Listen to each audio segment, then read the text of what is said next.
Is it really important to believe that God is God, three persons in one? When we sing God, three in one, Blessed Trinity, what difference might that belief make? And I think if you continue to reflect on it, you see that it makes a huge difference. In fact, understanding God as Trinity, I think, is one of the most relevant beliefs that we can bring to our faith in order to understand not only who God is, but who we're called to be. Just this past week, Al passed along a good book. It was an interesting book written in the 50s talking about almost like the beginning of the departure of many people in faith. And there's a quote from there of a dean of a theological seminary who wrote to the Christian Century, and this is what this dean by the name of William Firm wrote. This is back in the 50s. I confess that I and many others cannot in good conscience accept literally certain of the major doctrines of Christian faith, doctrines which now seem false, meaningless, and irrelevant, doctrines which often do more harm than good by separating us from others and by keeping us from the weightier matters of our faith. We're in the midst of a tremendous intellectual revolution, in an age of skepticism in which the only certainty is that there is no certainty. And I think this being written so many years ago, nearly 60 years ago now, 70 years ago, has actually infiltrated the church in such a way that I think many Christians think, well, I don't really believe in the Trinity, it doesn't make a difference. And I would argue that it does make a difference. That the Orthodox belief that God is three in one, I think makes a huge difference. And not only has it infiltrated the church in a way, our church is weaker for it.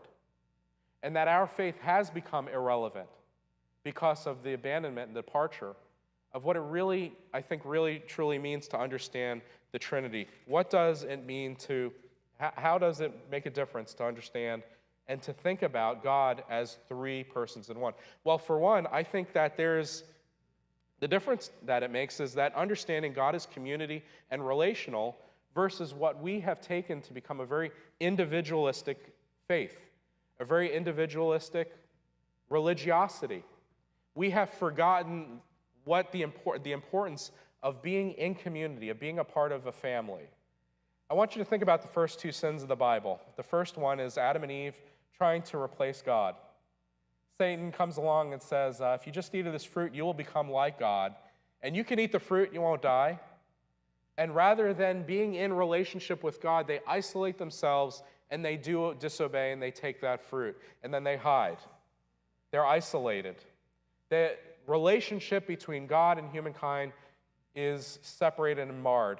The second sin, as you know, is by Cain and Abel. Cain kills Abel. God comes looking along for his children, says, where's your brother Abel? And Cain says what?